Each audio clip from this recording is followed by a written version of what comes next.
بسم اللہ الرحمن الرحیم۔ آج کی ویڈیو میں ہم حجۃ الوداع کے بارے میں بیان کریں گے۔ نبی کریم خاتم النبیین صلی اللہ علیہ وسلم نے اپنے وصال سے قبل 10 ہجری میں جو حج ادا فرمایا اس کو حجۃ الوداع کہتے ہیں۔ حجۃ الوداع کا مفہوم یہ ہے کہ نبی کریم صلی اللہ علیہ وسلم کا پہلا اور یہ آخری حج تھا۔ اس حج میں آپ خاتم النبیین صلی اللہ علیہ وسلم نے ایک خطبہ دیا جس میں اسلامی تعلیمات کا نچوڑ تھا، اسی لیے اس حج کو حج الاسلام اور حج البلاغ کے نام سے بھی یاد کیا جاتا ہے۔ اسلام کی دعوت تبلیغ کی ذمہ داری کی تکمیل کے بعد نبی کریم خاتم النبیین صلی اللہ علیہ وسلم نے حج ادا کرنے کا اعلان فرمایا۔ نبی کریم صلی اللہ علیہ وسلم کے اعلان حج پر ہر طرف سے مسلمان اکٹھے ہو گئے۔ ہفتہ 26 ذوالقعدہ 10 ہجری کو آپ خاتم النبیین صلی اللہ علیہ وسلم ظہر کی نماز کے بعد مدینہ منورہ سے روانہ ہوئے۔ عصر کی نماز ذوالحلیفہ میں پڑھی اور آپ خاتم النبیین صلی اللہ علیہ وسلم نے رات وہیں گزاری۔ اگلے دن ظہر کی نماز سے پہلے نبی کریم خاتم النبیین صلی اللہ علیہ وسلم نے غسل کیا اور بدن میں خوشبو لگائی، پھر تہبند باندھا، چادر اوڑھی اور 2 رکعت ظہر کی نماز پڑھی۔ آپ خاتم النبیین صلی اللہ علیہ وسلم نے مصلی ہی پر حج اور عمرہ دونوں کے لیے ایک ساتھ احرام باندھا، تلبیہ پڑھا، پھر مصلی سے اٹھ کر اونٹنی پر سوار ہوئے اور تلبیہ پڑھا۔ حج اور عمرہ کے لیے اکٹھے احرام باندھنے کو حج قرآن بھی کہتے ہیں۔ نبی کریم خاتم النبیین صلی اللہ علیہ وسلم ایک ہفتہ کے سفر کے بعد مدینہ منورہ سے مکہ مکرمہ پہنچے اور رات ذی طواء میں گزاری۔ اگلے دن فجر کی نماز کے بعد غسل فرمایا اور آپ خاتم النبیین صلی اللہ علیہ وسلم نے بیت اللہ کا طواف فرمایا اور صفا مروہ کی سعی کی۔ سعی کے بعد بلائی مکہ میں حجون کے پاس قیام فرمایا اور دوبارہ طواف نہیں کیا، البتہ احرام برقرار رکھا کیونکہ آپ خاتم النبیین صلی اللہ علیہ وسلم نے حج و عمرے کا احرام اکٹھا باندھا تھا اور اس کی وجہ سے قربانی کا جانور ساتھ لائے تھے۔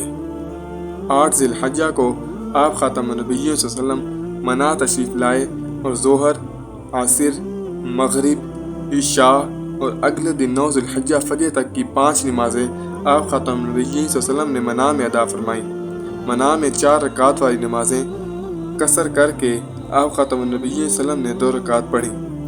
9 ذی الحجہ کو سورج طلوع ہونے کے بعد آپ خاتم النبیین صلی اللہ علیہ وسلم منا سے چل پڑے اور عرفات تشریف لائے اور وادی نمرہ میں آرام فرمایا۔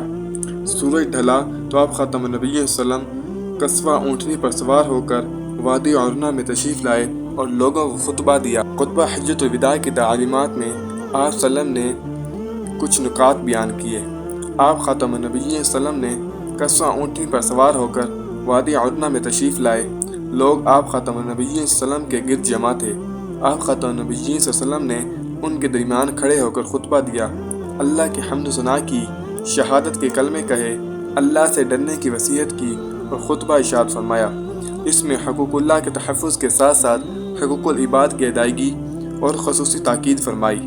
آپ خاتم النبیین صلی اللہ علیہ وسلم نے فرمایا کہ تم سب آدم کی اولاد ہو اور آدم مٹی سے بنے تھے، کسی عربی کو اجمی پر، کسی اجمی کو کسی عربی پر، کسی کالے کو گورے پر اور کسی گورے کو کالے پر کوئی فضیلت نہیں سوائے تقویٰ کے۔ آپ خاتم النبیین صلی اللہ علیہ وسلم نے فرمایا، میں تمہارے درمیان ایسی 2 چیزیں چھوڑ کے جا رہا ہوں کہ اگر تم انہیں مضبوطی سے پکڑے رکھو تو کبھی گمراہ نہ ہوگے، وہ اللہ تعالیٰ کی کتاب اور میری سنت ہے۔ آپ خاتم النبیین صلی اللہ علیہ وسلم نے فرمایا، اور تم سے قیامت میں میرے بارے میں سوال ہوگا تو پھر تم کیا کہو گے؟ صحابہ کرام رضی اللہ تعالی عنہم نے عرض کیا کہ ہم گواہی دیتے ہیں کہ بے شک آپ خاتم النبیین صلی اللہ علیہ وسلم نے اللہ کا پیغام پہنچایا اور رسالت کا حق ادا کیا اور امت کی خیر خواہی کی۔ پھر آپ خاتم النبیین صلی اللہ علیہ وسلم نے شہادت کی انگلی آسمان کی طرف اٹھاتے ہوئے لوگوں کی طرف جھکاتے اور فرماتے تھے، اے اللہ گواہ رہنا، اے اللہ گواہ رہنا، اے اللہ گواہ رہنا۔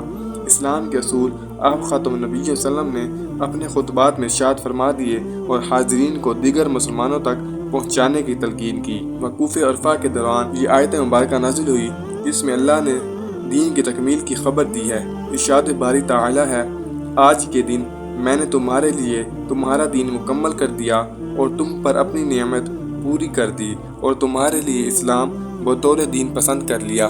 نبی کریم خاتم النبیین صلی اللہ علیہ وسلم یمن کے اصلاح احوال کے لیے وقتاً فوقتاً صحابہ کرام کو بھیجتے رہتے تھے۔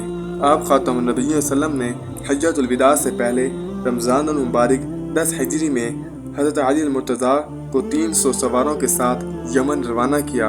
ان کے سر پر دستار باندھی، علم عطا فرمایا اور درج ذیل ہدایت عطا فرمائی۔ قتال میں پہل نہیں کرنی، نماز کا حکم دینا، اگر نماز کی اطاعت کر لیں تو زکوٰۃ کا حکم دینا، انہیں بتانا کہ روزہ ہر سال فرض ہے، انہیں بتانا کہ حج زندگی میں صرف ایک مرتبہ فرض ہے۔ آپ خاتم النبیین صلی اللہ علیہ وسلم نے روانگی کے وقت حضرت علی کے لیے دعا کرتے ہوئے ارشاد فرمایا، یقیناً اللہ تعالیٰ تمہارے دل کو ہدایت دے گا اور تمہاری زبان کو ثابت رکھے گا۔ چاچا حضرت علی یمن گئے، وہاں کے لوگوں کو دعوت دین دی، بہت سے لوگوں نے اسلام کی دعوت قبول کی، حتیٰ کہ پورا قبیلہ ہمدان دائرہ اسلام میں داخل ہوا۔ جب حضور اکرم خاتم النبیین صلی اللہ علیہ وسلم کو اس کی اطلاع ملی تو آپ بہت خوش ہوئے۔ اس کے بعد حضرت علی المرتضیٰ رضی اللہ تعالی عنہ نے اپنے ساتھیوں کے ہمراہ مکہ مکرمہ آ کر حضور خاتم النبیین صلی اللہ علیہ وسلم کے ساتھ ملے اور حج ادا کیا۔ اس موقع پر کچھ لوگوں نے علی کے بعض انتظامی فیصلوں پر نبی کریم خاتم النبیین صلی اللہ علیہ وسلم سے شکوہ کیا۔ نبی کریم خاتم النبیین صلی اللہ علیہ وسلم نے صحابہ کرام رضی اللہ تعالی عنہم کے سامنے خطبہ ارشاد فرمایا، جس میں حضرت علی کی فضیلت بیان کرتے ہوئے ارشاد فرمایا، میں جس کا دوست ہوں علی بھی اس کا دوست ہے۔ اے اللہ، تو اس آدمی کو دوست رکھ جو علی کو دوست رکھتا ہے، اور جو اس سے دعوت رکھے تو بھی اس سے دعوت رکھ۔ اس سے معلوم ہوتا ہے کہ حضرت علی اللہ تعالیٰ اور اس کے رسول کے محبوب اور مقرب ہیں۔ ان سے محبت کا تعلق رکھنا ایمان کا تقاضا ہے، اور ان سے بغض رکھنا ایمان کی منافی ہے۔ اللہ تعالیٰ سے دعا ہے کہ اللہ تعالیٰ ہمیں حضور اکرم صلی اللہ علیہ وسلم کی سنت اور تعلیمات پر عمل کرنے کی توفیق عطا فرمائے۔